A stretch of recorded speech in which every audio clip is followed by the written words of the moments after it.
right around the corner. But I just have a few slides to look ahead and show you some ways you can get involved if you're not involved yet, or some new things that you can do. The Calumet geothermal project is continuing. As was mentioned, they're developing this community guidebook. If you want to participate in that, Rochelle Winkler told me you can register with the instructor approval for Social Science 4390. There's some information. I think what I'm going to do, since I'm going to go through these quickly, I'll email these slides out to the registration list. Maybe not all of you are on the registration list, so you can see me afterwards if you want to get on the email list. iDesign, we're going to have a meeting in about a month. Down 875, there'll be some emails and posters about that, so you can get involved or see if you want to get involved. We'll have an information session. It'll be similar to last year. Hopefully we'll get to the Panama Canal nearly completed. Say maybe another year. Expansion project. Okay, here's some things Dr. Pierce, Professor Pierce sent me from the MOST group. There's always opportunities to collaborate with them on their open source scientific hardware, solar powered REP plastic 3D printer. We saw that earlier today. And they also have an open source 3D metal printer. Looks kind of scary. And they're really involved with Appropedia. This is sort of the Wikipedia for appropriate technology, open source technology. Apparently there's some internship opportunities. You can help with documentation, technical travel internships. And apparently it's also a good way to get your projects on Appropedia. So contact Professor Pierce for more information, or look at the internship page here. I could let probably John talk about this since he's here, but opportunities with Professor Gershenson. He's discovered Design Delight course, teaches human-centered design and social entrepreneurship, and Bellevation's Bicycle Design Enterprise, where you can work on designing solutions using human and bicycle power. Actually, outside of the enterprise, not part of the enterprise, but we've got 2 brand new projects coming along for the role of bicycles in bottom of the pyramid applications. One of them is in Peru, and the other one is actually with that MOST group as well.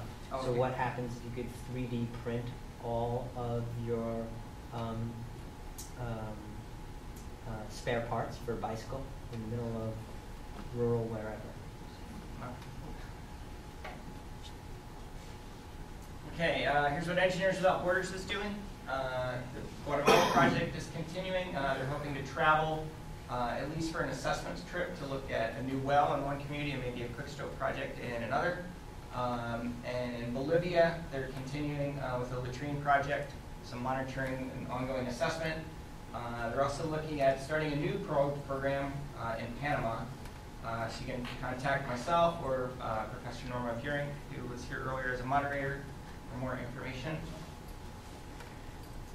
And there's more. Actually, there's a couple things I realized I already forgot, but Pavlis is continuing. Are the 3 cohorts, are they still traveling? Are those India, Ghana, and Malta? Ghana depends on the outbreak right now, but they're looking into Tanzania if Ghana does not work out. Oh, okay. Or possibly adding that one as a 4th site. Wow. Next summer. Okay. Of course, Peace Corps Masters students, we had a good representation showing from them today. I think we have about 15. Is that about right? Yeah. They're so, scattered about. Yeah. So that program, of course, continues. I didn't produce a slide. I guess I'm going to draw it on the board. There's something called World Usability Day. Is there an E in usability? Has anyone heard of this, or have you gotten involved?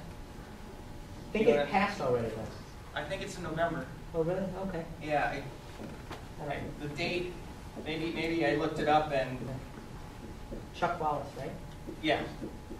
So I was contacted by Chuck, and he said it's a coincidence. Their theme this year, ours was engaging community, theirs is engagement. So it's also about engaging users in the design and making products. I think some of it's software but also hardware, making products and technology with the user in mind. And so I encourage you to look into that. And in fact, he wanted to invite these groups that who presented today to also participate in that. So stay tuned for some more information there. Maybe we'll think of some ways we can join efforts between these two conferences. And lastly, what I do with my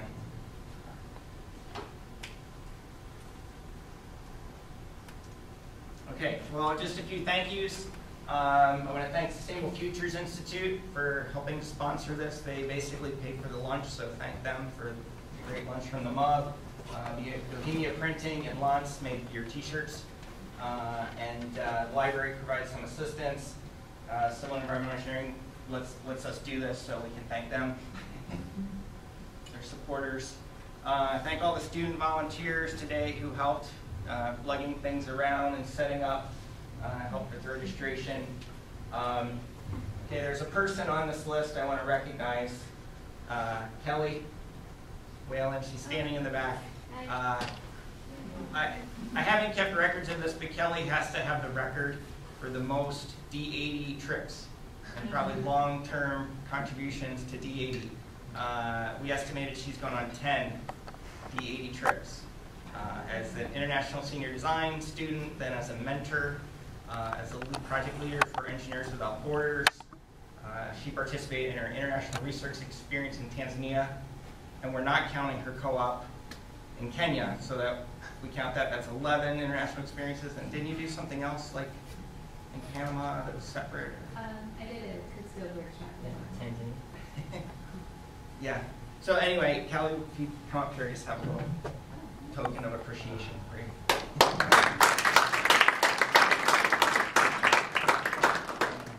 This might be your last deity conference as a student, but we hope you come back. And for all of you guys who are shy, I am literally the shyest person you will ever meet in your life. You can go anywhere. Great, thank you.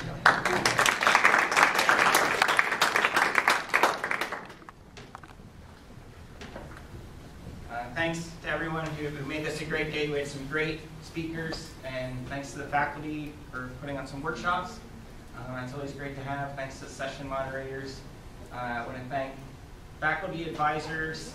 I'm going to ask them to stand up. Carrie is director of the PCMI program. We heard John talk, and Mike Dreer is a mentor. There were some others here today, but they're gone. But I mentioned Norma Gearing. I think Mary Raber was here. So anyway, thanks to all the folks that run these programs. To the audience for sticking around. And I think the people with families went off. That's good. They need to show them the queue and all. But we had some families here, so thank them for all their support. Okay, that's all I have. So.